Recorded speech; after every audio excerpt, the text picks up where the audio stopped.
For the October 13th meeting of the Tiverton Town Council, please stand for the Pledge of Allegiance. I pledge allegiance to the flag of the United States of America and to the republic for which it stands, one nation, under God, indivisible, with liberty and justice for all.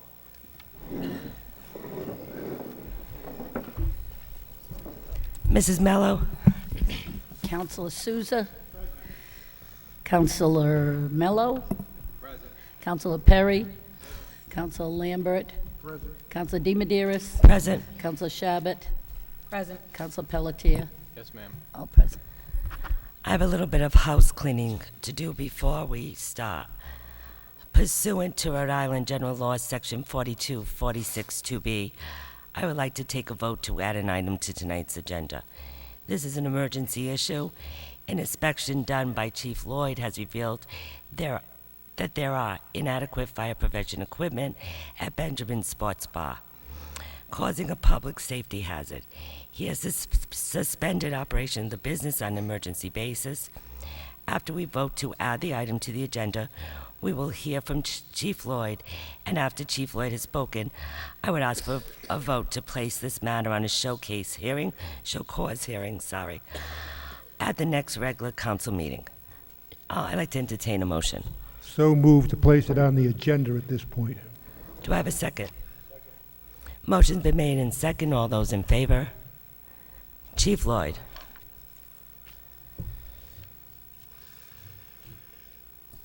Thank you, Madam President. Today we were doing a regular licensing inspection to the Fire Marshal's office for the Fire Marshal of Tiverton of Benjamin Sports Pub at 4 Stafford Road. During that inspection, the inspector found that the fire extinguishing system for the kitchen had been condemned and had a condemned sticker hanging on it. Spoke with the owners and asked them to voluntarily shut down use of the kitchen. He came in, he advised me of it. I sent him back over to provide them with a handwritten notice or the regular notice to suspend the operations, at which time they were still cooking. We went back in, he called myself over, we called the Rhode Island Department of Health over. The Rhode Island Department of Health did a complete inspection, and at that time there was not a working extinguishing system. It is a place of assembly, one of the highest classifications in the fire code, and it does have an apartment over top of it. So on consultation with the solicitor and under the authority given to me by the charter as a fire chief, I deemed it as a hazard to the public safety and spoke with the owner, Mr. Mark Doobie, and they closed the facility until they could make the needed repairs. Any questions from the council? Chief, is it reasonable to assume that those repairs will be made in an expeditious manner? Originally, he said he could not get someone in until next week, until we told him that we were going to have to close them down. He should have someone in tomorrow morning. And my understanding is that if he does repair it, that there will be no reason for the just cause hearing. But we are going to set that just cause. It is a recommendation of our lawyer that we set the just cause hearing, just in case those repairs aren't made. Is that correct? That is correct. We can, in conjunction with the health department, they shut him down because he could not operate without a functioning extinguishing system under the fire code. Without that, they could not serve any food out of that area. Not being able to serve food, they could not meet the obligation of the town license to be able to serve liquor. So they had to close. Any other questions from the council? At this... Sorry. Sorry. What's the turnaround time on something like this? If they've got somebody in there tomorrow, is this a repair or in essence a replacement? And should it be a quick fix? If they do what they're supposed to do, they could be open tomorrow afternoon. Okay, good. Thanks. I spoke with Tony DeSisto this evening, and he did say that just in case I was to get a motion from the board to schedule the just cause hearing for October 26th, which will be our next scheduled meeting. And then if it doesn't have to go on, it doesn't have to go on. Madam President, if I could also just say, I've provided each one of the councilors a copy of the fire report only as it pertains to the extinguishing system. There's 10 to 12 more pages of items that should go with it, but they're not dangerous nature, which this one is. You don't have a copy of that yet. Nancy has all the copies and will distribute them. Correct, Nancy?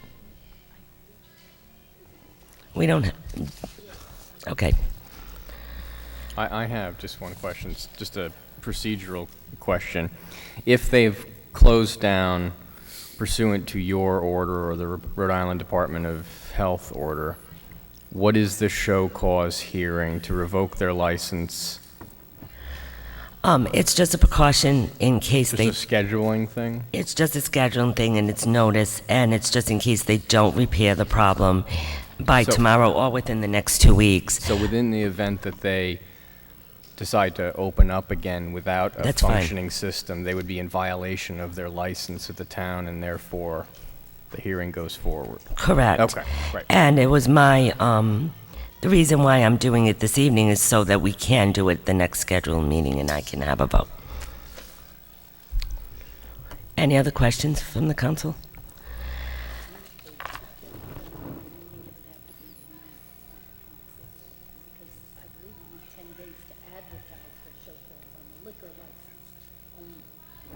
Tony, told me if we did it tonight, you would have 10 days. That's not correct.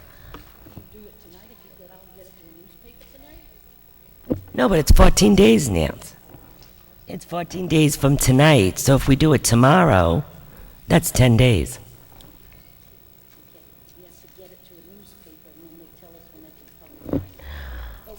We'll try and at least, okay. Well, we were doing it this way so that they wouldn't lose their license for a greater period of time if they did conform.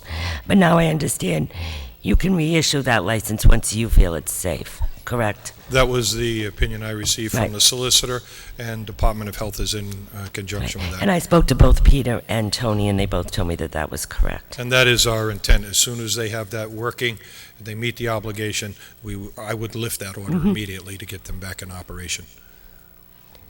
Any other question from the council? I would only suggest that maybe we wait until the next meeting to save the money on advertising. Well, Joe, suppose we do it this way. If they do conform tomorrow and they do put it in, then the chief can notify Nancy, and then we don't have to put it in the newspaper. Because Well- what he's saying is he can get it corrected in the morning. It's just a matter of getting another fire extinguisher, is that correct? He has to have a service technician come in and install. It's a smaller system, but he has to have a technician come in and put in a system for him. I'll say again, we should just wait the 2 weeks and see what happens and just let Nancy do her job. Well, we did it this way because we didn't want to, if he does not, we did it this way because the solicitor said per the law, this is the way we had to do it. The minute we were notified, we would just schedule a just cause hearing at our next meeting. So Chief, is he replacing the whole Encel system? Is that what it is? It depends on what happens when the technician gets there. Part of the system may have to come out, but it is a small enough system that he should be able to get it back in within a few hours. I just want to make sure I understand what Mr. Souza is saying. If you find that the system is operating tomorrow morning, you can give them the okay to go ahead. That is the opinion from the solicitor. As soon as they If they, make the needed if for whatever repairs. reason they say we're not doing the work, we would then need a show cause hearing. But they would still be closed. That is correct. So what Mr. Souza is suggesting, as a practical matter, is that they be closed for 1 month if we don't put out the notice tomorrow. Isn't that essentially what happens? The question I asked was, which would answer that question, was the only reason we would have a show cause hearing is if they were in violation of the license. And so unless they reopened without a functioning system, they would not be in violation of their license. So to your question, Peter, would you like to explain this? the reason that we need the show cause hearing is that for their liquor license, they need to serve food in order to serve alcohol. So in order to hold the license, they need an operating kitchen. Once they fix the fire code violation, they can open their kitchen up again, in which case there wouldn't be they'd be functioning within their liquor license. If they don't have a kitchen operating, then they would need to come before the council for the council to determine whether they can still continue to hold the liquor license since they don't have a functioning kitchen at that point. Does that clear it up a little better?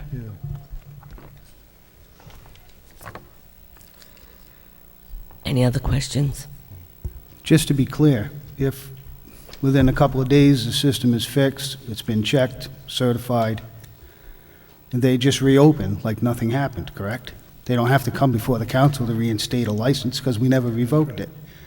That's correct. If they can fix the problem and continue to serve food, then they wouldn't be in violation of their liquor license because they could serve food. They fixed their fire code problem.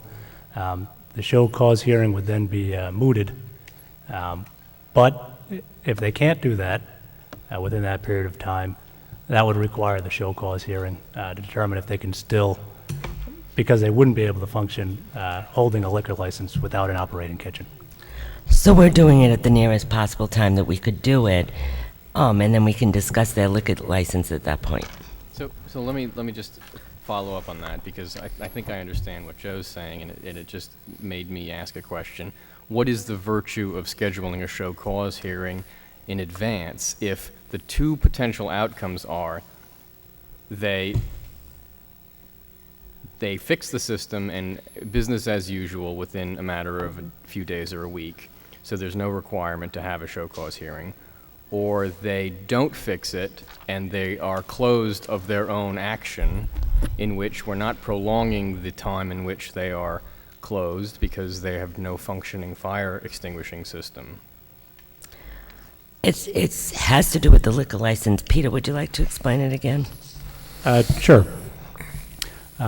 So to your point, you're correct that the show cause hearing will probably be very quick. It will either be the violation is corrected and there's no issue with holding the liquor license, but if they don't have the ability to serve food, that triggers, even if they aren't operating, under the law, it triggers, it prevents them from being able to hold the liquor license that requires them to serve food in order to sell liquor. So it just triggers that review. I agree, but I suggest that there is no time sensitivity to that scenario, because they are closed of their own actions. We are not preventing them from reopening only because they have not complied with the order of the fire marshal and the order of the Department of Health. But if I understand this right, it's a way for them to preserve their liquor license, because at the show cause hearing, we could pull their liquor license. Is that correct, Peter? That's correct. So Tony advised that we do this so that they have the right to come and argue why they should hold that liquor license, because we can pull that liquor license. So we could say, we're still suspending your license, but you will still maintain the license? Is that a possible outcome? Yes, I think. That it could be possible that if it was the pleasure of the council, that just for the fact that there was a violation, you could suspend their license just based on that. So that is a possible outcome. But it's also very possible, and it's a pleasure of the council, that if they fix whatever issues they have, you could decide that that you're not going to take any action against them and as a licensee. So.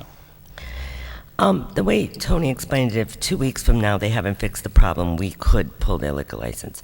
If 2 weeks from now they come in front of us and say, look, we're waiting for the pots, it's only another week, we'll have the pots, could we wait and have another hearing before you pull our liquor license? So it's a way for us to see what the progress is in 2 weeks from now if nothing happens, because they still have an active liquor license at that point. Does that make it a little clearer? Madam President, could I just interject one thing? And I understand what each member is saying here. It's a time-sensitive issue to get it on. Is there any way that you can take a vote this evening to say, put it on, or look to have it on, and I'm not sure what the last date is, that the clerk could get it in for the 14-day notice, and if it's fixed tomorrow, your vote could say that you don't need to schedule the show cause. And again, I don't know. Well, it would have to be in the paper by October 16th. Is that correct, Nancy? By Friday? Would that be? I'm going to try to get it in, I mean, obviously, I'm going to try to get it in as fast as I can so that it meets the next meeting. If something Well- comes up and I can't, it'll be the following. Well, Chief Lloyd could notify Nancy tomorrow. Nancy could hold off whether or not it's been fixed tomorrow. And then if he calls and it's fixed, then Nancy doesn't have to advertise it. Tomorrow's Wednesday, so she has to try to get it in the newspaper on Thursday. Again, but I would defer to the solicitor. So I think the vote could probably be to have Nancy get this matter on as soon as practical, if necessary. So if it turns out that it's not necessary because she gets the call saying it's all fixed, then Nancy wouldn't have to put it on. And if there's any issues with advertising, you're simply directing her to put it on as soon as she practically can. So.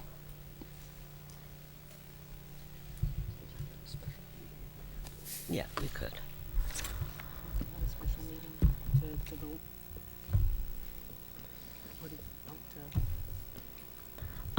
At the time, I just want to make it clear. At the time that Chief Lloyd called Tony and the administrator, the lawyer and the administrator, the owner said that he could not get it fixed for a week. So That's correct. So that was the information we had when this was all drafted. It was after Chief Lloyd closed the restaurant was when he said he could do it tomorrow. So that's yet to be seen, and we'll see if it happens.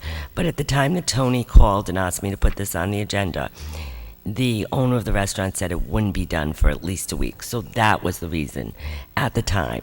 Since then, Chief Lloyd came into the auditorium and told me he said tomorrow. But this was after he closed the restaurant. So That's there correct. was a reason at the time that this was all done. It was just like 10 seconds before I started the meeting that new information came to us. But I think that Tony and I think Peter is still advising we do this. Yeah, I think the vote should be, for now, just as a matter of scheduling, to direct the clerk to place this on for a show cause hearing as soon as she practically can, if necessary. If it turns out that it's not necessary because the problem is solved, then she won't need to put it on. I'd like you to know also that Tony advised that we put it on the agenda so that the council was fully aware of what was going on right now. So if you get phone calls this evening saying that Benjamin's is closed, you would know why, and publicly we have announced why. So there was many reasons why that this was put on today. So at this point, I'd like to entertain a motion to direct the clerk to place this on the next practical meeting, the matter of a showcase hearing regarding Benjamin Sports Pub and their liquor license. Do I have a motion? So moved. Do I have a second? Motion's been made. Any further discussion? All those in favor? Against? 5-2, Nancy. Joe and Brett. Thank you. One more thing. I'd like to entertain a motion to put the executive session, town administrator disposition of real property industrial park proposal to the public agenda, labeled as 2 town solicitor, labeled as town administrator items and announcements. Do I have? I move that we, I'm sorry, I have bronchitis. That's okay. And I pulled a muscle in my chest over the weekend, so I am not effective at anything. I move that we take item 5.2, town administrator disposition of real property industrial park, and move it to, you want it just in I, town administrator items and announcements? Is that okay, Matt, or would you like to put it under new business? Actually, public presentations, so we can get it over with early. Okay. Yeah. So to public presentations, B, in front of B1. No, we'll make it B2. We'll do B2. we'll do the casino first. Motion's been made in second. Oh, no. Do I have a second? Any further discussion? All those in favor? Unanimous. Thank you all for your patience. Thank you. Consent agenda. 1A, approval of executive session minutes August 11, 2015 as amended. Approval of special meeting executive session August 19, 2015. Approval of regular council meeting minutes August 24th, 2015. Councilor DiMederos and Perry abstained, absent. Approval of executive session August 24th, 2015. Councilor DiMederos and Perry abstained, absent. Approval of council workshop minutes August 31st, 2015. Approval of council workshop charrette September 10th, 2015. Councilor Peter Mello abstained, absent. Approval of council workshop charrette September 12th, 2015. Councilor DiMederos, Mello, Souza absent. Approval of regular council minute meeting September 15th. Approval of executive session minutes September 15th. Approval of council workshop charrette September 22nd, 2015. Approval of joint workshop with Budget Committee and School Committee September 23rd, 2015. Councilor Pelletier abstains, absent. Approval of regular council meeting minutes September 28th, 2015. Approval of executive session minutes September 28th, 2015. Receipt of minutes from the following boards and commissions: the Prevention Coalition, Personnel Board, Open Space and Land Preservation Committee, Tiverton Seaside Gas Station Ad Hoc Committee, 2. Correspondence received and filed, General Auto Recycling, Inc., weekly reports, 2, including emails. David Paul, Fish Road, regarding work on Fish Road, referred to Town Administrator. East Bay Community Action Program, Adopt a Family. Approval of tax assessor abatements. Police and Fire Department overtime reports for September 2015. Town Administrator Department monthly reports for September 2015. Is any of the council would like to take off any items from the consent agenda? I would like to take off item CA3B, please. C. Just for a brief. Anyone else? I'd like to entertain a motion to approve the rest of the consent agenda. So moved. Do I have a second? Motion been made in second. All those in favor? Aye. Unanimous, Nance. Mr. Pelletier.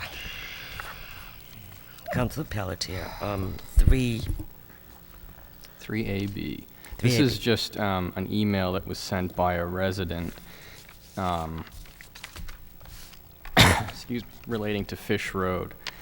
And I know there was some new information that came in today that progress is being made on the Fish Road project, and this is a state road, and it is a private contractor, the North Tiverton Fire District, that is really in ownership of this project. But I wondered if maybe the administrator could give us just 30 seconds on the most recent progress, if there is any, and what people can expect. I know this is going to be referred for further study, but it's pretty obvious that Fish Road is just an absurd mess.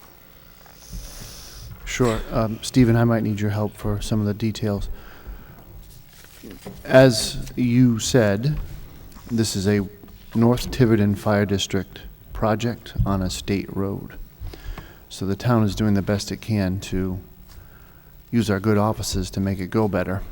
At the end of the day, the contractor is accountable to the water district. It is my understanding that the Water District Board held a meeting with the contractor that lasted well over an hour, hour and a half, and it was a significant gripe session. And a lot of promises were made by the contractor after the threat was made that his performance bond would be pulled for failure to adequately perform the duties of his job. So I think significant progress was made in terms of when they expect to be on Fish Road, and that's where I need your help, Stephen. November 2nd, so before the plants close. The goal is to get there before the asphalt plants close and get it all done in timely fashion. And then Doris and Kenyon.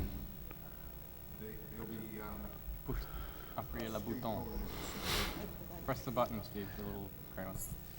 Hello. They'll be skim coated at the same time just to get us through winter plowing. And then once we get through the winter next year, they're going to be totally reconstructed for the area that has been disturbed, both on Doris and on Kenyon, full width. But right now, they're going to put a temporary pavement of 1 inch of leveling and 1 inch of top course all along all the trench work that they're responsible for. And RIDOT is also putting together a tip project. It's on the tip to reconstruct all of Fish Road from 24 up to the Fall River line. And that'll involve drainage and signs and a lot of different things. So that's what's on the agenda. But November 2nd is a definite start date, weather permitting, for the resurfacing of the piped areas. And finally, so at the corner of Eagleville and Fish, Yes. which is where some of the roughest pavement has been, and this actually falls on RIDOT and their failure to manage this project adequately. But that's where the sinkholes opened up after the big rainstorm. Yes. Are they fixed to your belief the standard should be? No, I stopped by there every day. They had the same problem as we had. They thought that the contractor crushed their drainage pipe, and in essence, their drainage pipe was aluminum, and it had rotted out from salt erosion on the top, and it collapsed. So they finally found out who's responsible. Then you had to wait for RIDOT approval for the funding, and they let the contractor go in, they paid, and they replaced all of the drain line with plastic and took out all the eroded aluminum pipe. But it was RIDOT's problem all along, and they had to wait for a solution. So that's fixed. No. So one final word on this. This is going to be quite the gymnastics trick for the state of Rhode Island. They've taken away the town's ability to license drain layers. Yes. This contractor does not presently have a state license to be a drain layer, and yet they're in a state road.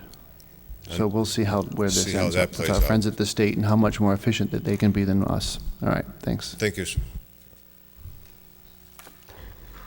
Any other Thank you. questions? Like that.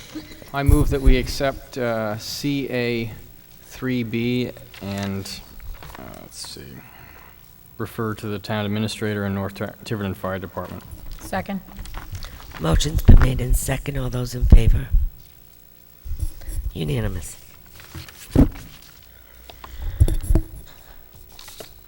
Public hearing and public presentations. Public presentation.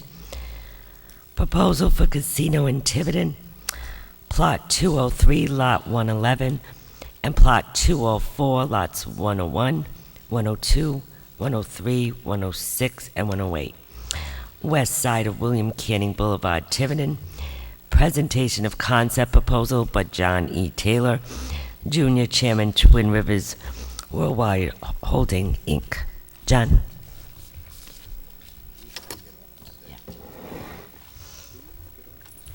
Yeah, we do. Because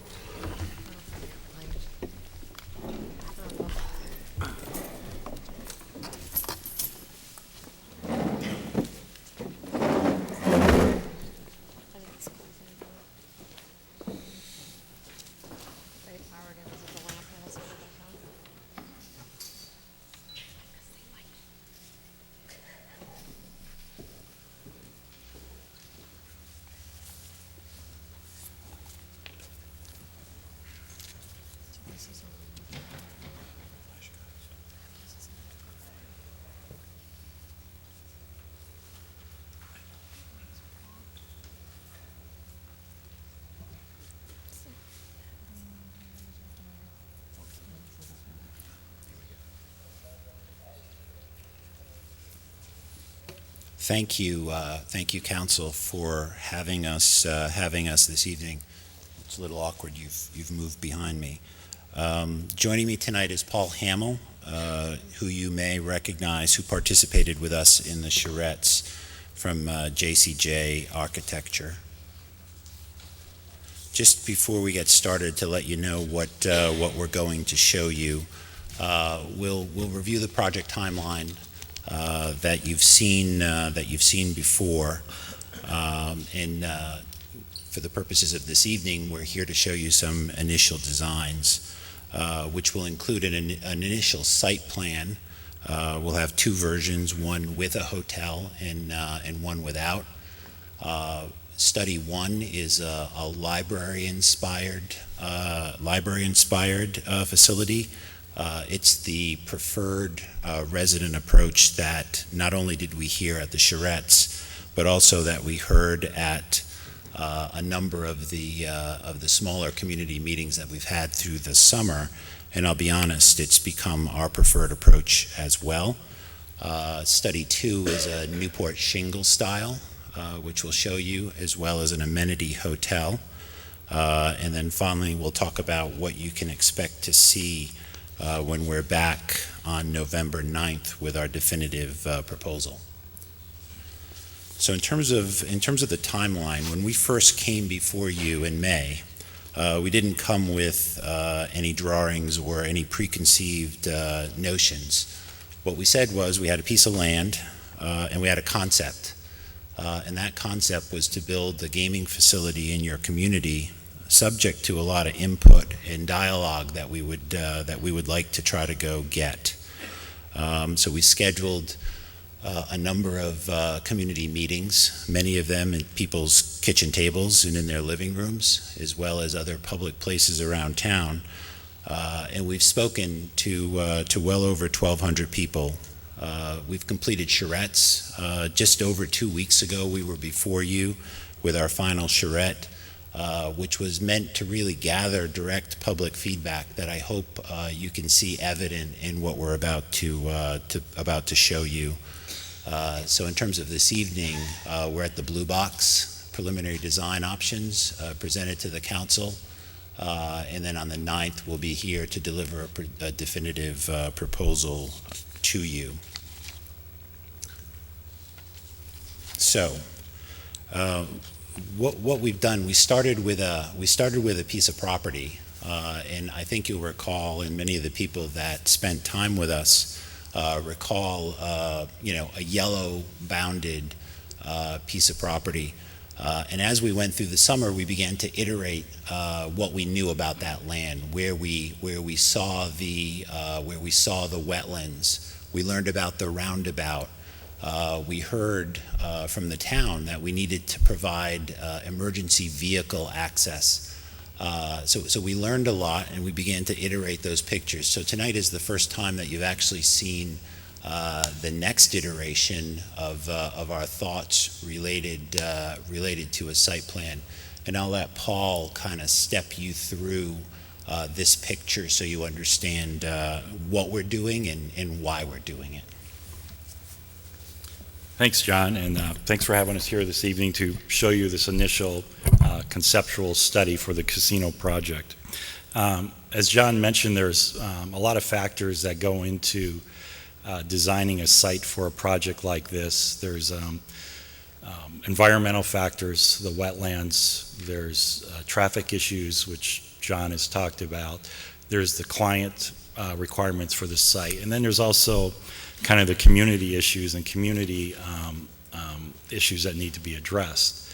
So with this project, we've addressed the traffic issue with a new roundabout that's going in here that was proposed already for this area, which if you were at the community meetings, you saw that these are excellent responses to traffic problems, and that they make traffic flow much easier. So this is where we came in with an access, because it works great off of a roundabout.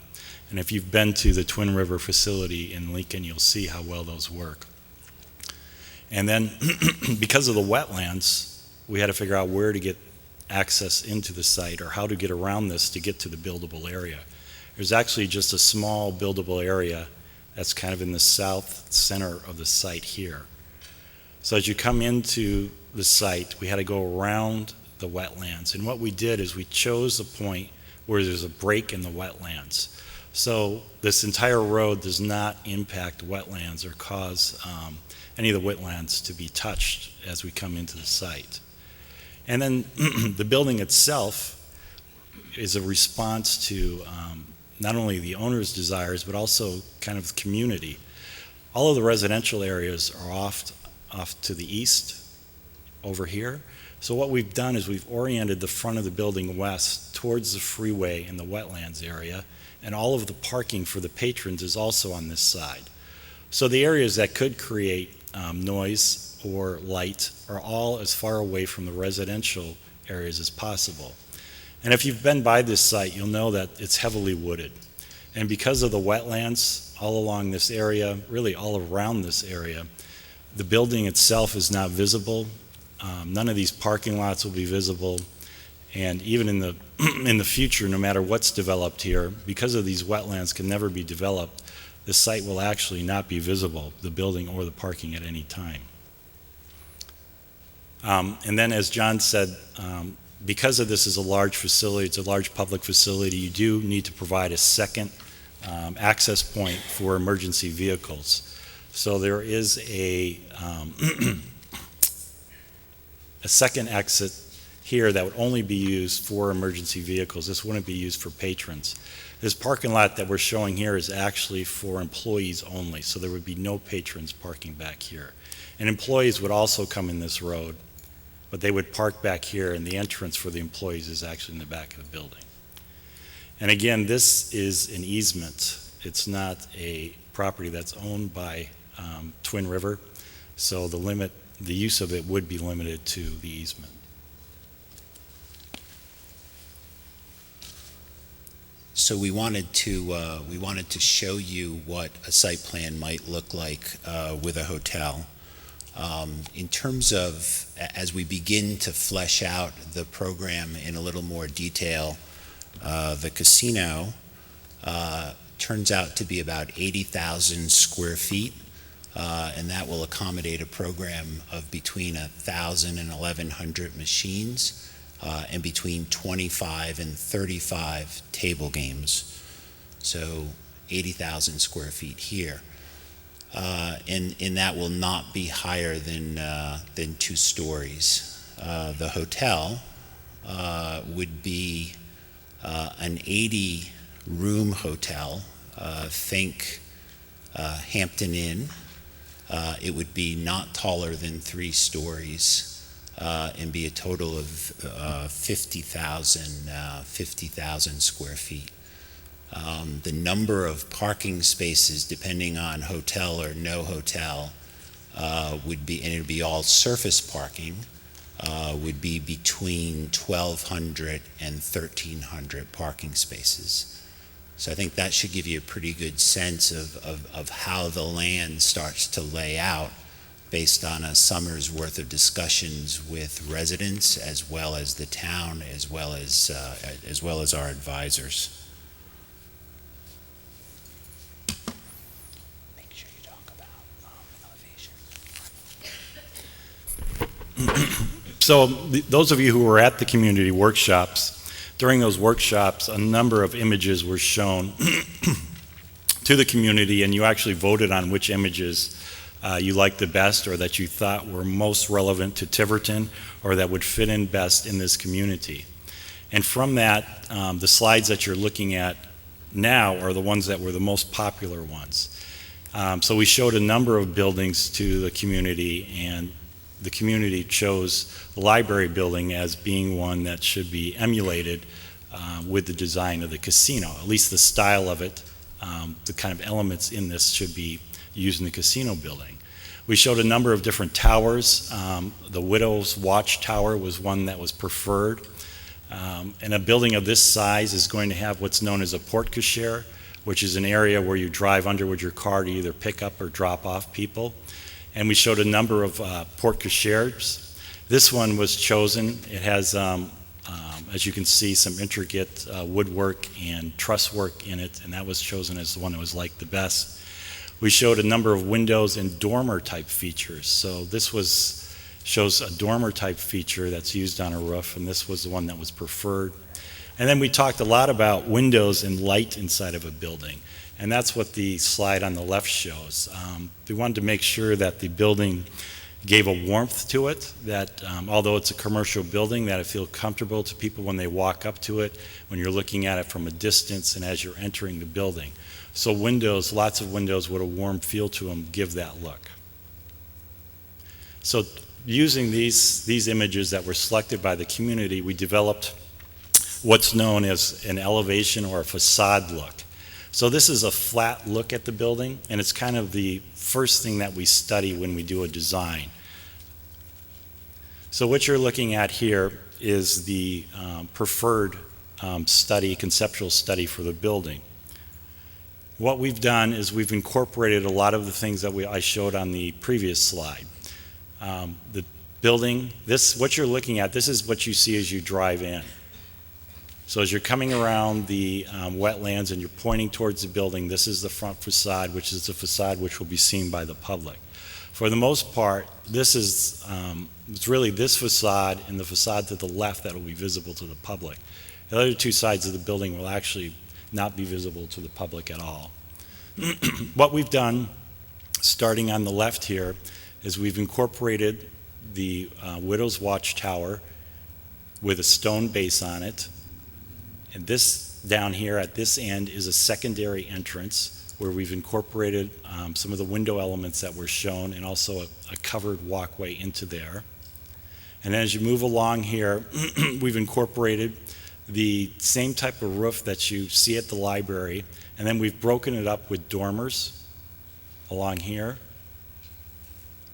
And then as you get to the main entrance, we have a large porte-cochere here, where again, you can see down here we've used the truss work and some intricate wood framing to give some interest to that. And then behind that is a gable roof that runs into the main roof, which is similar to what you see here. So you have the main roof in the back, and then the entrance roof sticks out. And then along the base of the building, we've incorporated stone with some stone walls that are actually in front of the building, with a trellis on top of that, and the trellis would actually extend back to the building. And that helps to give a human scale to the entire facade. So as you walk up to the building, it has a one-story feel to it, and there's actually an area that you can walk under these trellises. The building itself, the facade is a clapboard facade, which is a wood look facade, a wood facade. Excuse me. And then, as John said, this building is an 80,000 square foot casino. As you know, with a casino, they usually have very tall ceilings.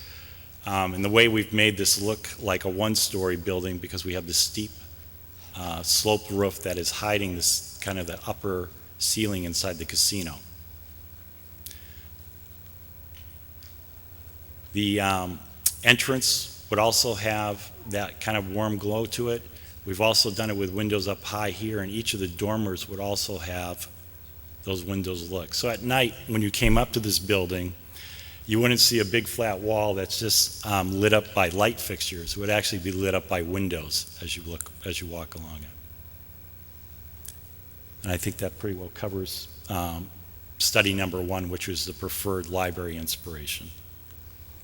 As an architect, we always have to look at an alternate. And there were some second choices of the community, and also some people at Twin River. So we looked at the shingle style, which was a second favorite. Some elements of this, again, this is more of a shingle facade on the building. And then this front porch element out here was important. And then we incorporated some of the previous elements you saw, which was, again, the Widow's Watch, the dormer look to break up the roof, and then also a nice warm glow with the windows. So on the second one, what we've done a little bit different here, you can see we've balanced the building with two dormers at each end, and we've moved the Widow's Watch to the center near the porte-cochere.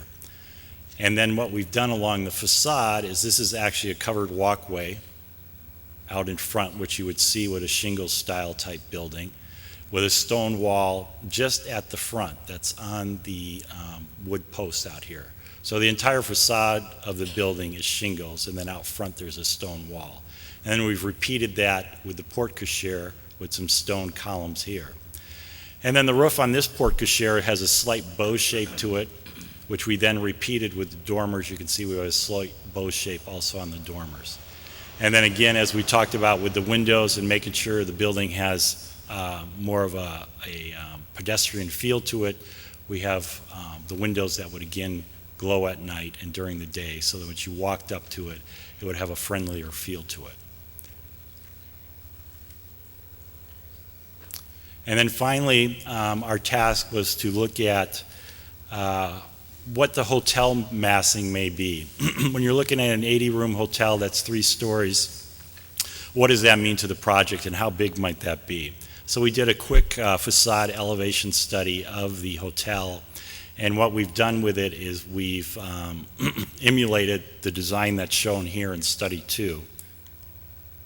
So we've incorporated some of the elements of study 2 with the bow roof and also the shingle siding on this. But this gives you kind of a feel of what an 80-room, 3-story hotel would look like. And we got some interest in this by we have them pop out on either end, which again would kind of frame the hotel.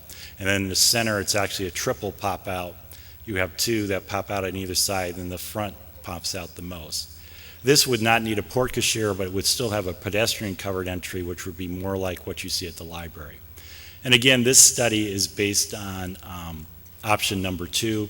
Obviously, if we go with the preferred option, which is more in the library style, we would change the exterior look of this to match that style. And I think that pretty well covers what we've got to date. What we would do after this is we would start getting into some more 3-dimensional studies of the building and get more into the details of the building. John? So at this point, based on what we've heard from the community, what we've heard through the charrettes, as well as what we've heard in the 35 or so community meetings, we're prepared to move forward exclusively with the library-inspired style, which will lead us to the definitive proposal presentation that I think we're currently on your agenda for on November 9th, which will be a formal presentation. We will bring back the entire development team, as well as operating executives from Twin River, and we will make a specific presentation to you that includes the specific project program, a market assessment so you can see what a casino of this size and this location can generate, environmental considerations and plans, traffic impacts and how we plan to address those, economics to the town of Tiverton, as well as a video, to scale video of what it will look like to drive down Route 24 and down Canning Boulevard and ultimately into the property to see how this building will play in your community. And that's the end of our formal comments. We're happy to answer any questions that you have.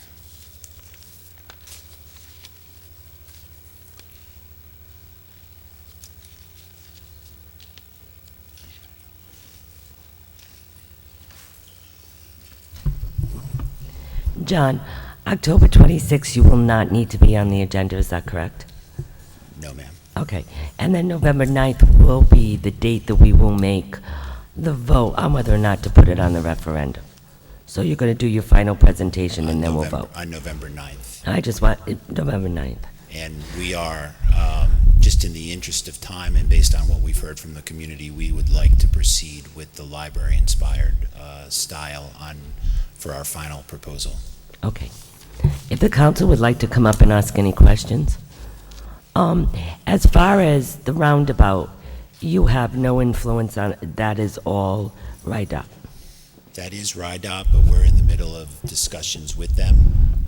Now that we have a sense for the program, that market assessment includes trip counts. We're taking those trip counts and working with Rhode Island Department of Transportation to see whether the existing roundabout design will suffice or whether we need to make enhancements to it. What, if any, enhancements would need to be made, and obviously we would be paying for those. My only concern with that is the town has had a problem with RIDOT as of lately, getting attention to some projects that they were supposed to have done already. The Stone Bridge abatement is one of them, and they aren't very attentive to our needs, and we're going to be discussing that further on in the agenda. But I'm a little hesitant because to me, if that roundabout does not exist, then I cannot see the casino existing because of the traffic problems. So, at the November 9th meeting, I'd like some kind of progress because the traffic there is horrendous. If they say they're going to do the roundabout, we vote to put it on the referendum. What is our guarantee that by the time you build this casino, that roundabout will be there? Because my concern is it's going to become more hazardous with the casino there. So it's what I'm telling you, it's part of my, what I'm going to consider when voting to put it on the referendum, whether or not we will have the roundabout available to us and that it will be guaranteed, which you may not have as much influence over it, but I'd like to know about it on November 9th, just so that I know the progress of it. Madam President, I'm not sure that Mr. Taylor would be that comfortable in guaranteeing something by the Department of Transportation. However, we all know that the governor is behind this. I mean, she is pushing for this project. I have absolutely no idea, no doubt at all that the governor could guarantee that this RIDOT project will go through and will go through timely and before a casino opens. I'm just looking at the track record so far. We have other projects in Tiverton that needs the governor and RIDOT's attention, and we are having a lot of problems getting that. So I just want to make sure that all our needs are met here, and that I know you can't guarantee anything, but some kind of attention from them that we know that they're on top of this. We know that we are very concerned about the casino going up without that roundabout being there. I've been Madam asked this. President, could I make a suggestion then? I've suggested that Mr. Taylor make no guarantees, but I'm sure that Mr. Taylor has a line of communication to the governor's office and make sure that you're aware of our Madam President's concern with the promptness on the part of RIDOT in a number of projects that we have pending here in Tiverton. And that's what I'm getting at, John. I know that you must have somewhat of a line to the governor, and she needs to know Tiverton's concerns, because as far as our other projects in Tiverton, we are not getting any attention. So what is going to make this different? And Tiverton does need some kind of guarantee or semi-guarantee that this roundabout is really going to happen. So I can't obviously speak for DOT or the governor, but I can speak for myself and my company. And we will not open that casino without that roundabout because we agree with your concerns. Okay. And it just needed to be said because later on in the agenda, we're going to address our other problems with RIDOT. But it just needs to be addressed that we're not getting any attention to our problems now. So what is going to make this project any different? Any other questions? Yes, if I could, please. The economics, the town, figure was put out pretty early in the process, but I've never received one thing showing me where that money's going to be generated, the different sources. Did I understand correctly that at that meeting we'd be asked to put this on the ballot at that time? November 9th meeting. So I mean, I haven't seen anything. I have to check sources. I have to do my homework on this, and I'm going to need some time to do it. So I need that information as soon as possible. I'd like to speak with our tax assessor and confer with him before the meeting. Also make sure that the public knows, because, well, quite frankly, it's not only just the roundabout and getting that part done, but I've seen the state share shrink and grow and shrink a couple times. So we're in tough economic times. Anybody that saw the news in the Projo sees that our economy is not growing anywhere near as fast as the economy, and the rest of the country. The bottom line is people need to see all of that information. The group that I've been speaking with are more interested in economics than the aesthetics. So it's... So I can address the sources of the revenue. When we complete the market assessment, it'll start with the top line number that says this will generate X amount in gross gaming revenue, and if you apply the math, that will be codified in the Rhode Island general laws. You'll be able to see how that flows. But the sources of revenue to the town will be slot machine tax, table game tax, property tax, food and beverage tax, and if we proceed the way I think we're going to proceed with a hotel, there would be a hotel tax as well. And again, when we come to you in November, we will come with the specifics of how big we think this market is, as well as with the legislation that would codify the deal that we think we need to have with the town of Tiverton. Yeah. Just for us, the only thing we control of all of those revenues is the property tax. The rest is subject to state legislation, so that's what we need to show the town, exactly what Right. Minimum what we'd receive. Would you like me to keep the October 26th, put it on the agenda in case you feel that you may need another date to do more once? We can keep it, but we've literally had 15 I know. days to I get know. to this place, and we're aggressively trying to get to the 9th. So I'm not sure Okay. what, if anything, we would have on the 26th. If you want to leave it as a placeholder, and if we do have progress report, we can come back and share those with you in advance. We will. But at this point, I think it's safe to say that by the 9th, we will have everything that we've talked to you about prepared. And if we have to go past the 9th, what's the drop dead deadline? I mean, the chambers aren't going to be open until January anyway, so you've got some flexibility in that, towards the end of the year, I imagine. What I understood is the end of November it needs to be done. Is that correct? I think There I is a think to date. go into the holidays with a decision by you, resolution or not, is important so that we can start the legislative process when they're back in January. I have But a a couple of questions for you, 2 or Mr. Taylor. 3 weeks It wouldn't was there, kill it was it. scheduled. Yeah, no, I'm just saying, to Right. no, November but- 9th, if we've not come to a decision, then it's not Correct. going to kill you for 2 more weeks to talk it over, and then, Right. It was their time schedule that I'm and that's the following. ideal situation, but, yeah. First of all, thank you for coming again tonight.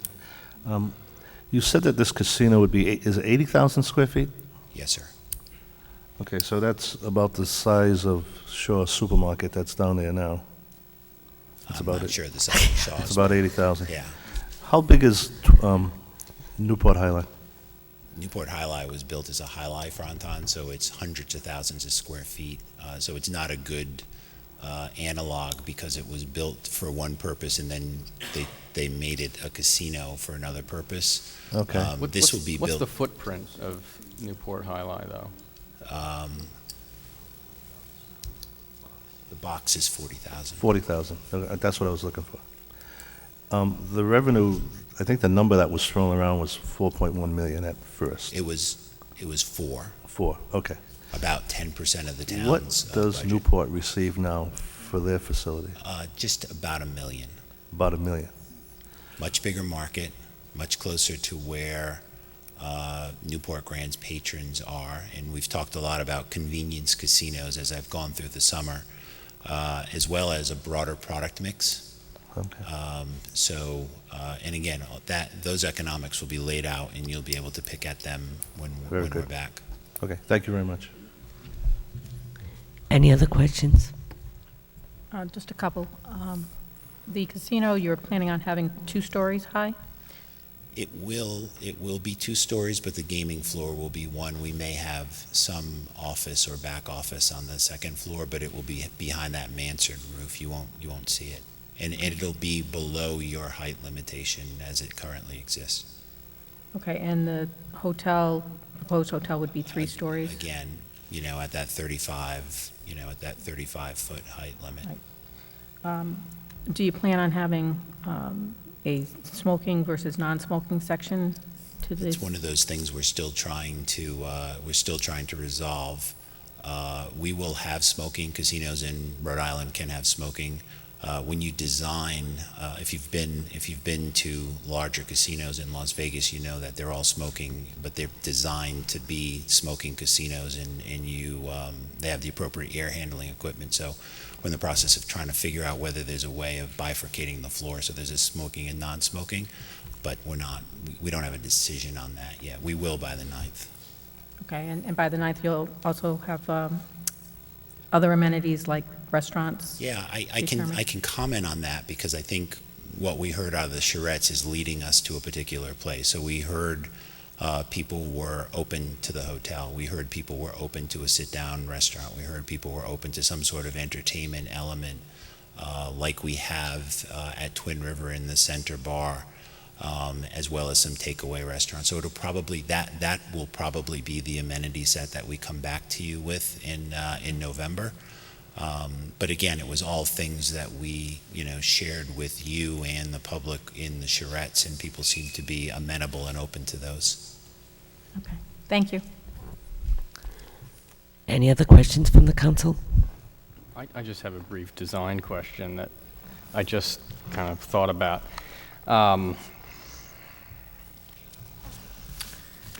You're assuming a footprint of about 80,000 square feet or a total building envelope of 80,000?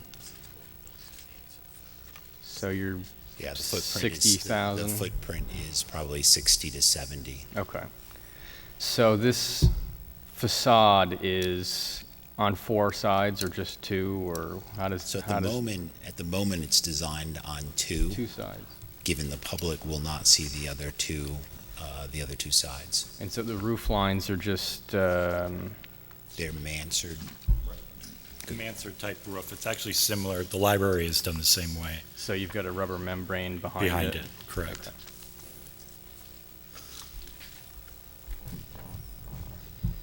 Any other questions? Nope, all set. Thank you very Thank you for much. the time. I will see you in a month. Yes. Actually, I do have one more question, sorry. The windows, do they open into the building or are they false windows? It'll be a combination of both. Okay. As many as possible will actually open into the building. Okay. Thank you. Thank you. All right, thank you. I'm going to take about a 5-minute recess so Twin Rivers can pack up, and we'll be right back.